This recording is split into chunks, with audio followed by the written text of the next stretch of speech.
সেদ্ধ আলু আর কাঁচা ডিম দিয়ে দুর্দান্ত স্বাদের এই রেসিপি একবার হলো বাড়িতে তৈরি করে দেখতে পারেন। খেতে বন্ধুরা দুর্দান্ত লাগে এই রেসিপি। নমস্কার বন্ধুরা, অমৃতাদি কুকিং চ্যানেলে সবাইকে স্বাগত জানিয়ে আবারও হাজির হয়েছি। তো যে সকল বন্ধুরা ইউটিউব চ্যানেল থেকে দেখছেন তারা প্লিজ চ্যানেলটিকে সাবস্ক্রাইব করে আমার পাশে থাকবেন, আর যারা ফেসবুক থেকে দেখছেন তারা পেজটাকে ফলো করে রাখবেন। আর স্কিপ না করে পুরো রেসিপিটি দেখা অনুরোধ রইল, লাইক দিয়ে ভিডিওটি দেখবেন। তো চলুন রেসিপিটি দেখে নেওয়া যাক। এখানে দেখুন বন্ধুরা, সেদ্ধ আলু নিয়ে নিয়েছি। তো আপনারা যে পরিমাণে নিতে পারেন সেই পরিমাণে কিন্তু নিয়ে নেবেন। এখানে আমি আমার পরিমাণ মতো নিয়েছি। যেহেতু এখানে ছোট ছোট আলু আছে তার জন্য আমি এখানে 8টা থেকে 9টার মতো নিয়ে নিয়েছি। এরপরে আলুর খোসাগুলোকে আমি এইভাবে ছাড়িয়ে নিচ্ছি। একেবারে খুব ভালো করে কিন্তু আলুগুলোকে সেদ্ধ করে নিতে হবে।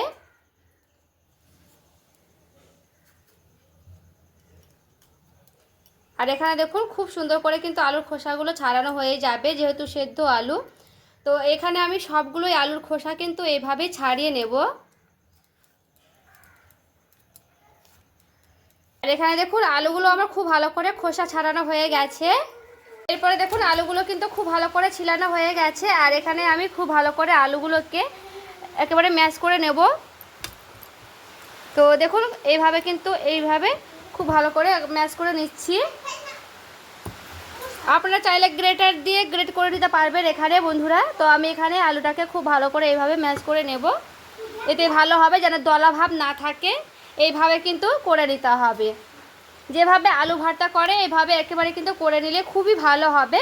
তো আমি সবগুলো আলু কিন্তু এইভাবে করে নিচ্ছি। দেখুন আলুটা খুব ভালো করে এইভাবে আমি করে নিচ্ছি।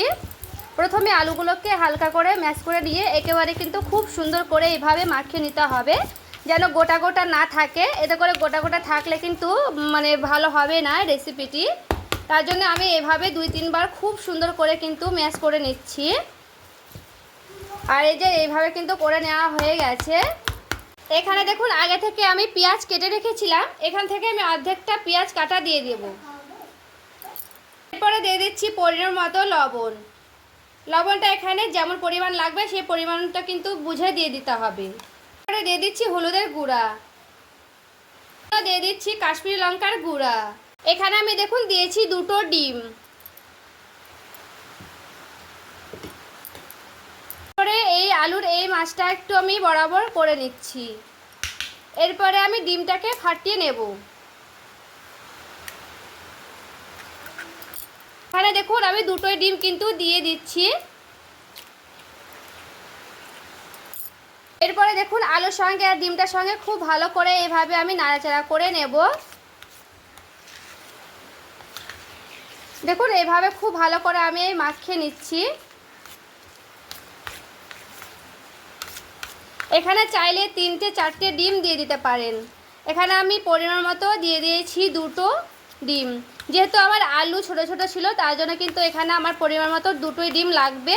বেশি দিলে কিন্তু বেশি একটু ডালার পেকে যেতে পারে।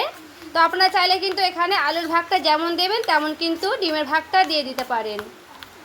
এরপরে দেখুন এখানে আমি দিয়ে দিচ্ছি 2 চামচের মতো বেসন। বেসনটা দিতেও পারবেন, নাও দিতে পারবেন। চাইলে দিবেন, না চাইলে কিন্তু নাও দিতে পারেন। এরপরে হাত দিয়ে একটু এইভাবে আমি মাখিয়ে নিচ্ছি, কারণ হাত দিয়ে কিন্তু বেশি ভালো মাখানো যায় বন্ধুরা। যেহেতু আমরা যত চামচ দিয়ে বা হুইস দিয়ে মাখি না কেন, হাত দিয়েই বেশি ভালো হবে মাখানো।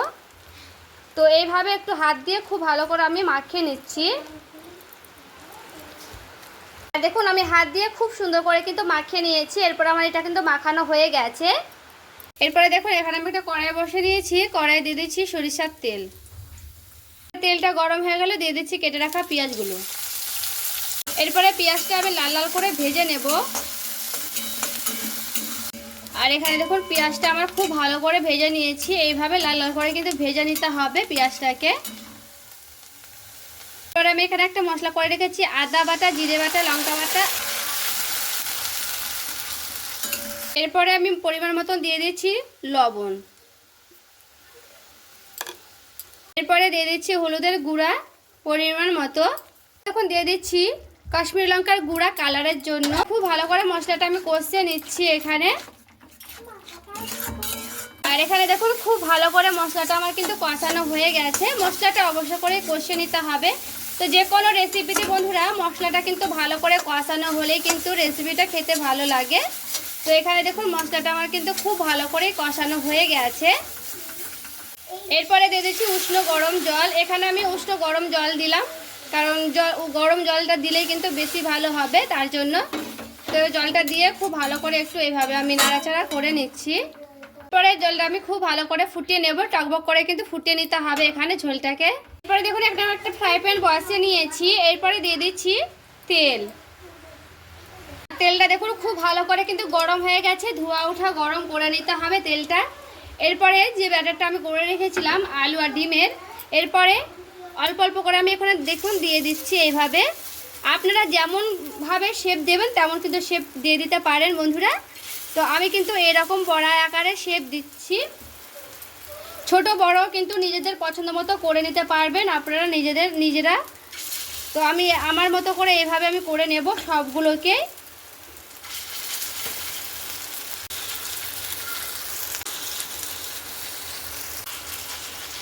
তো এখানে দেখুন আমি সবগুলো এখানে দিয়ে দিয়েছি, বাকিগুলো পরে ব্যাচে ভেজে নেব। তো এখানে হালকা করে গ্যাসের আঁচ দিয়ে কিন্তু খুব সুন্দর করে ভেজে নিতে হবে। দেখুন নিচ পিঠটা হালকা করে ভাজা হয়ে গেলে এভাবে আমি উল্টে নিচ্ছি। আর গ্যাসের আঁচটা মানে কমিয়ে দিয়ে কিন্তু ভেজে নিতে হবে, না হলে ওপরটা কিন্তু পুড়ে যাবে আর নিচটা ভেতরটা কিন্তু মানে কাঁচা কাঁচা হয়ে থাকবে বন্ধুরা। তার জন্য কিন্তু গ্যাসের আঁচটা কমিয়ে কমিয়ে ভেজে নিতে হবে খুব ভালো করে, মুচমুচে করে। তো এখানে দেখুন আমি আবারও খুব ভালো করে দেখুন উল্টে নিলাম সব কটাকে। এই পিঠটা খুব ভালো করে গ্যাসের আঁচ কমিয়ে কমিয়ে কিন্তু ভেজে নেব। এরপরে দেখুন বন্ধুরা খুব ভালো করে আমি দুই পিঠটা ভেজে নিয়েছি। আর একটু মুচমুচে করে কিন্তু ভেজে নিতে হবে বন্ধুরা। দেখুন এখানে আমার কিন্তু খুব ভালো করে দুই পিঠটা খুব ভালো করে ভাজানো হয়ে গেছে। তো এইভাবে আমি উঠিয়ে নিচ্ছি সব কটাকে। দেখুন তো একটু ভালো করে ভেজে নিতে হবে কড়া কড়া করে। আবারও দিয়ে দিচ্ছি কড়াই সরিষার তেল। বাকিগুলো যে আছে বাকিগুলো আমি ওইভাবে ভেজে নেব। তো এইভাবে সবগুলো ভেজে নিচ্ছি, তারপরে আমি ফিরে আসছি। এরপর দেখুন বন্ধুরা ভাজানো হয়ে গেছে, এরপর আমি উঠিয়ে নিচ্ছি। তো দুইবারে কিন্তু আমি খুব ভালো করে দেখুন এগুলোকে ভেজে নিয়েছি। আর এখানে দেখুন খুব সুন্দর টকবক করে কিন্তু ফুটিয়ে নিয়েছি ঝোলটাকে। এইভাবে কিন্তু টকবক করে ফুটিয়ে নিতে হবে। এরপরে সেই বড়াগুলোকে আমি দিয়ে দিচ্ছি। এরপরে সবগুলোকে আমি দিয়ে দিচ্ছি এখানে। এখানে কিন্তু শুকনো শুকনো তাও খেতে পারবেন বন্ধুরা, খেতে ভালো লাগে। তো এখানে আমি কিন্তু সবগুলোই দিয়ে দেব। এরপরে সবগুলো দিয়ে খুব ভালো করে হালকা করে একটু নাড়াচাড়া করে নিচ্ছি। এখানে আলতো হাতে কিন্তু একটু ভালো করে নাড়াচাড়া করে নেব। এরপরে বড়াগুলো দিয়ে হালকা করে আমি ফুটিয়ে নিচ্ছি। 2-1 মিনিটের মতো একটু ফুটিয়ে নেব।